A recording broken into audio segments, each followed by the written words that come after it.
जो फौज की सपोर्ट पे सरकार चलाने की कोशिश करता है, उसका क्या अंजाम होता है, यह आजकल पाकिस्तान में दिखाई दे रहा है।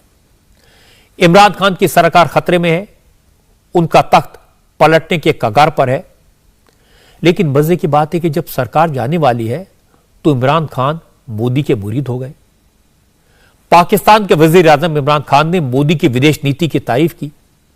यूक्रेन और रशिया के बीच युद्ध के मुद्दे पर मोदी ने जिस तरह से भारत के नेशनल इंटरेस्ट को ध्यान में रखा, भारत ने अमेरिका और यूरोपीय देशों के प्रेशर में आए बगैर फैसले किए, न रशिया के खिलाफ खड़ा हुआ और न ही खुलकर पश्चिमी देशों का विरोध किया। इसके बाद पूरी दुनिया में नरेंद्र मोदी की ग्लोबल लीडर की इमेज और मजबूत हुई है। जब इमरान खान ने खुलेआम पब्लिक मीटिंग में हजारों लोगों के सामने भारत की विदेश नीति की तारीफ की तो पाकिस्तान के लोग भी अचरज में पड़ गए। पाकिस्तान के वजीर आजम ने कहा, इस वक्त जब दुनिया के ताकतवर पश्चिमी देशों ने रशिया पर तमाम तरह के पाबंदियां लगाई हुई हैं, उसके बाद भी भारत ने रशिया से दूरी नहीं बनाई, रशिया का विरोध नहीं किया। भारत रशिया से सस्ता तेल खरीदने जा रहा है। यह भारत की आजाद फॉरेन पॉलिसी का नतीजा है। साथ वाला हमारा मुल्क है हिंदुस्तान। मैं आज हिंदुस्तान को दाद देता हूं, इन्होंने हमेशा आजाद फॉरेन पॉलिसी रखी। आज हिंदुस्तान उनके साथ मिला हुआ है, उनका अलायंस है।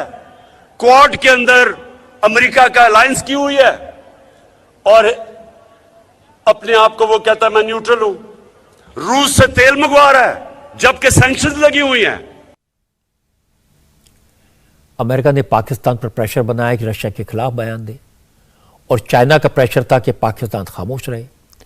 इमरान इसी बात से पशोपेश में थे, परेशान थे और यह बात इमरान खान ने सरेआम कबूल की। इमरान खान ने कहा कि पाकिस्तान पर पश्चिमी देश रशिया के खिलाफ बयान देने का प्रेशर डाल रहे हैं, लेकिन वो ये दबाव भारत पर नहीं डाल सकते क्योंकि भारत अपनी खुद की नीति तय करता है, उस पर चलता है, किसी देश के प्रेशर में नहीं आता। एम्बेसडर्स ने प्रोटोकॉल के खिलाफ पाकिस्तान को कहा कि आप रूस के खिलाफ बयान दें। मैंने उनसे सही पूछा कि क्या आप हिंदुस्तान को यह कहेंगे? इनकी जान जाती है हिंदुस्तान को कहते हुए और हमको इनके गुलाम है कि हमें कहें जनाब आप उनके खिलाफ स्टेटमेंट दें। इमरान जब से प्राइम मिनिस्टर बने हैं उन्होंने नरेंद्र मोदी को कॉपी करने की काफी कोशिश की है।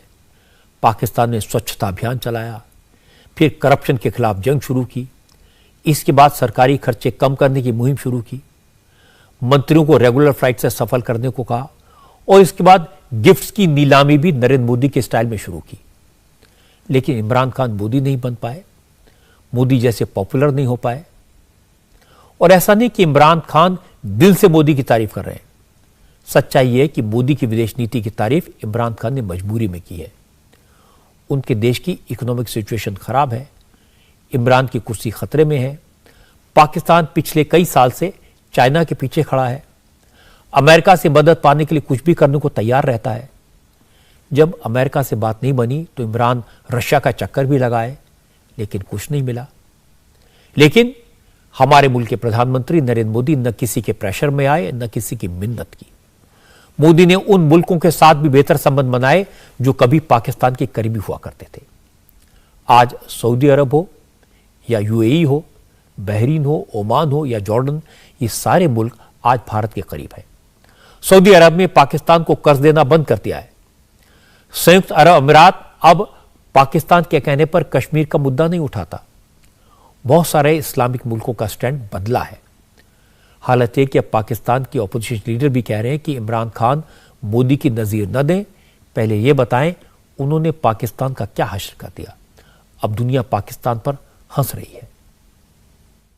आपने भारत की तारीफ भी की, खुद मुख्तारी की, और मैं क्योंकि खुद मुख्तार हूँ, मेरी खुद मुख्तार एक फॉरेन पॉलिसी है, तो उसकी सज़ा मुझे मिली है। तो मैं आपको आईना दिखाना चाहती हूँ और मैं आपसे ये पूछना चाहती हूँ कि अभी कुछ देर पहले तो आप बाइडेन साहब की कॉल का इंतज़ार कर रहे थे और पूरी कोशिशें कर रहे थे कि वो किसी तरह आपको कॉल कर लें, और वो कॉल जब नहीं आई तो आपको खुद मुख्तारी याद आ गई। अभी चंद महीने पहले की बात है कि जब आप अमेरिका गए थे, वहाँ से वापसी पे जब आप कश्मीर का सौदा कर आए थे तो आप कह रहे थे कि मुझे आज ऐसे लग रहा है कि मैं वर्ल्ड कप जीत के आया हूँ। तो उस वक्त आपकी खुद मुख्तारी कहाँ सो रही थी? तो किसी को आपके खिलाफ साजिश करने की ज़रूरत नहीं है। और ये जो साजिश वाला प्रोपेगेंडा है ना, ये आप ना करें। लोग हंसते हैं आपके ऊपर, आपकी ना अहली, आपकी ना लायकी, आपकी ना समझी, आपकी ना आकबत अंदेशी की वजह से पाकिस्तान ने आज हर मुल्क जो है वो उसको आपने नाराज़ कर दिया। पाकिस्तान के दोस्त ममालिक जो हिस्टोरिकली आपके दोस्त रहे, आज वो भी आपसे नाराज़ बैठे, क्योंकि आपको पता ही नहीं है कि मुल्क किस तरह चलाया जाता है, फॉरेन पॉलिसी किस चीज़ का नाम है। अब ये बात तो कोई सीक्रेट नहीं है कि इकोनॉमिक चैलेंजेस हो, वैक्सीन डिप्लोमेसी हो, क्लाइमेट चेंज हो या फिर दुनिया के दूसरे बड़े क्राइसिस हो, पूरी दुनिया हिंदुस्तान की राय को गंभीरता से सुनती है। नरेंद्र मोदी ने थोड़े दिन पहले यूएई के साथ एक बड़ा व्यापारिक समझौता किया। सऊदी अरब के साथ इंडिया के इकोनॉमिक और डिफेंस रिलेशन मजबूत हुए हैं।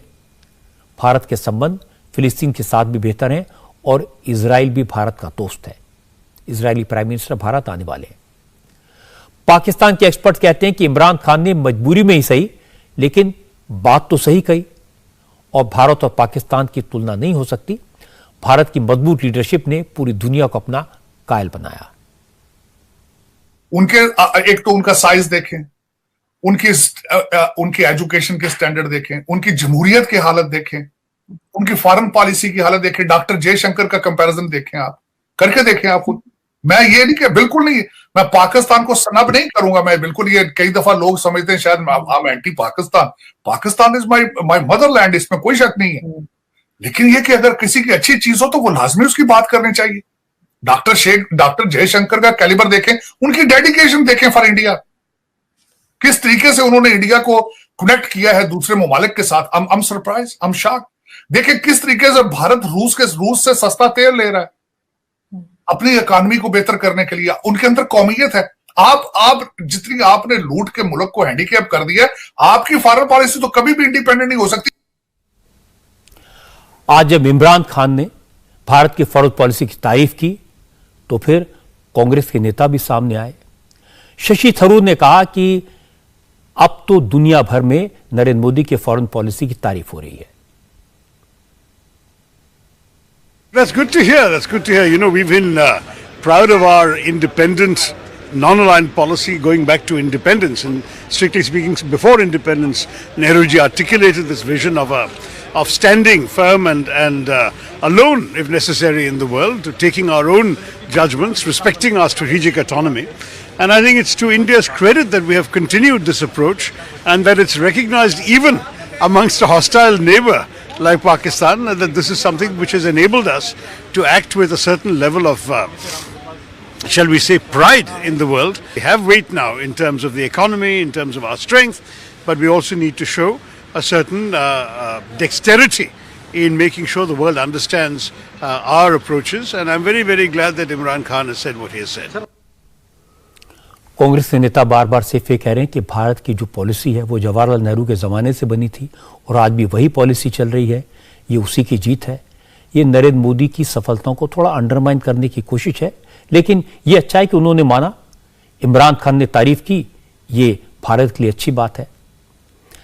असल में इमरान खान खुद बड़ी मुसीबत में है, उनकी कुर्सी खतरे में है। ऑपोजिशन पार्टीज इमरान खान की सरकार के खिलाफ नो कॉन्फिडेंस मोशन लेकर आई हैं। इमरान की पार्टी के 24 एमपीज ने बगावत कर दी है। पाकिस्तानी फौज ने इमरान को अल्टीमेटम दे दिया है और कहा है कि वो 24 मार्च को इस्तीफा दे दें। इमरान सरकार के खिलाफ नो कॉन्फिडेंस मोशन पर 25 मार्च को वोटिंग होनी है। इमरान को 25 मार्च तक का वक्त भी इसलिए मिला क्योंकि इस्लामाबाद में कल और परसों इस्लामिक देशों के संगठन ओआईसी के फॉरेन मिनिस्टर्स की मीटिंग होने वाली है। ओआईसी में 57 देश मेंबर हैं। इन सब के विदेश मंत्री इस्लामाबाद पहुंच रहे हैं। चाइना के फॉरेन मिनिस्टर वैंग यी भी इसी सम्मेलन में हिस्सा लेने वाले हैं। इसलिए अगर पाकिस्तान के army chief general Qamar Javed Bajwa ने इमरान खान से कहा कि वो ओआईसी के विदेश मंत्रियों के सम्मेलन में पाकिस्तान के प्राइम मिनिस्टर के तौर पर पार्टिसिपेट करें, लेकिन उसके बाद रिजाइन कर दें। इमरान खान फिलहाल इसके लिए तैयार नहीं है, लेकिन पूरा विपक्ष एकजुट है। पाकिस्तान पीपल्स पार्टी और मुस्लिम लीग ने हाथ मिला लिया है। वैसे भी अलायंस की सरकार है, इसलिए इमरान खान की कुर्सी बचना अब मुश्किल लगता है। आपका ये काम था, तूने प्लान किया गया पाकिस्तान का कश्मीर कॉज को सैबोटाज करना। तेरा काम था मुशर्रफ का 3 पॉइंट एजेंडा पे अमल करना। तुझे टास्क दिया गया कि मोदी के लिए कैंपेन करो। तुझे ये टास्क दिया गया कि पाकिस्तान की मुआशी खुद मुख्तारी पे हमला करो।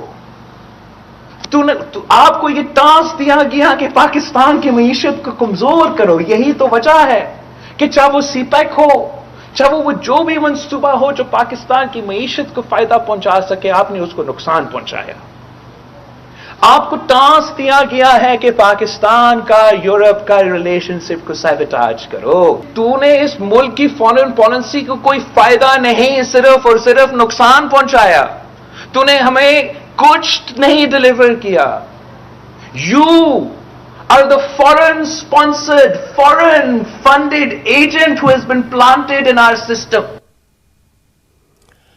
असल में इमरान खान की सरकार के बुरे वक्त उसी दिन शुरू हो गए थे जब जनरल बाजवा ने इमरान खान से कहा था कि विरोधी दलों के नेताओं के लिए खराब भाषा का इस्तेमाल ना करें, ऑपोजिशन लीडर्स को बेइज्जत ना करें।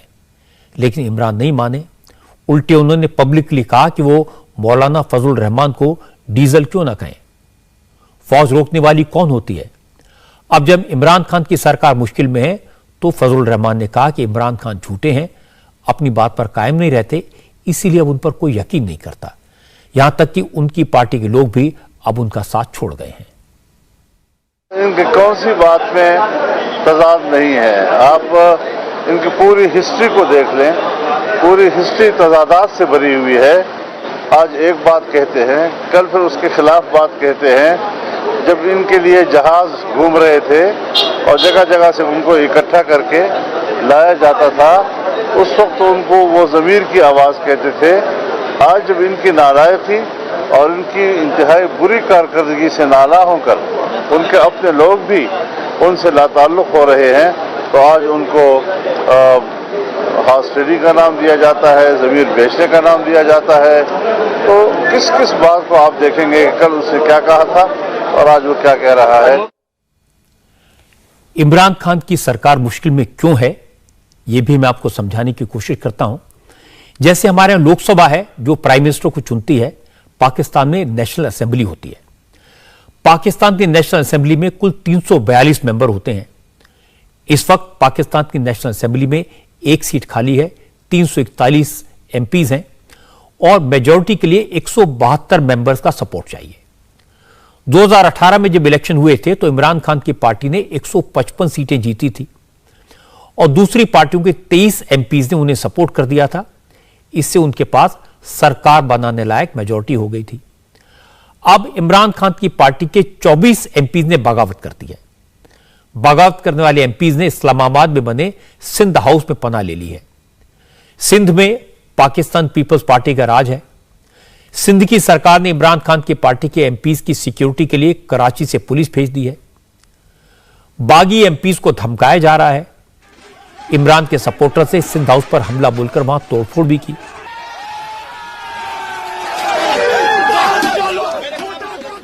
इमरान खान ने आर्मी चीफ जनरल बाजवा को मनाने के लिए former army chief general Rahil Sharif को सऊदी अरब से पाकिस्तान बुलाया, लेकिन बाजवा ने इमरान को और रियायत देने से इनकार कर दिया है। इसके बाद अब इमरान खान की सरकार सुप्रीम कोर्ट पहुंच गई है, कह रहे कि उनकी पार्टी के एमपीज को पार्टी लाइन से हटकर वोट देने का हक नहीं है। इमरान खान को इस वक्त इस बात का तो एहसास हो गया कि बगावत हो चुकी है, अब सरकार बचाना मुश्किल है। तो वो कभी फौज से मदद मांगते हैं, कभी बगावत करने वाले एमपीज को डराने की धमकाने की कोशिश करते हैं, तो कभी अदालत से उम्मीद करते हैं कि वो डिफेक्शन करने वालों से पार्लियामेंट में वोट देने का हक छीन ले। लेकिन पाकिस्तान के मामलों के जानकार कहते हैं कि पाकिस्तान में फौज ने अगर एक बार डिसाइड कर लिया कि वजीर आजम को हटाना है तो फिर उन्हें कोई नहीं बचा सकता। पाकिस्तान भी 75 साल पहले आजाद हुआ था, लेकिन एक भी इलेक्टेड प्राइम मिनिस्टर 5 साल का टर्म पूरा नहीं कर सका। फौज ने नहीं करने दिया। पाकिस्तान में सरकार फौज के जनरल बनाते हैं और जब चाहें प्राइम मिनिस्टर को हटाते हैं। इमरान इस बात की शिकायत भी नहीं कर सकते क्योंकि वो भी फौज की मदद से ही वजीर आजम बने थे। यह बात पूरा पाकिस्तान जानता है। अब जनरल बाजवा नाराज है, इसलिए इमरान का बचना नामुमकिन है। अब चर्चा सिर्फ इस बात की है कि क्या फौज एक और कठपुतली सरकार बनाएगी या फिर जनरल बाजवा सीधे कंट्रोल अपने हाथ में ले लेंगे। इंडिया टीवी हर वक्त हर जगह डाउनलोड करने के लिए सर्च करें India TV news Google play store या ऐप स्टोर पर।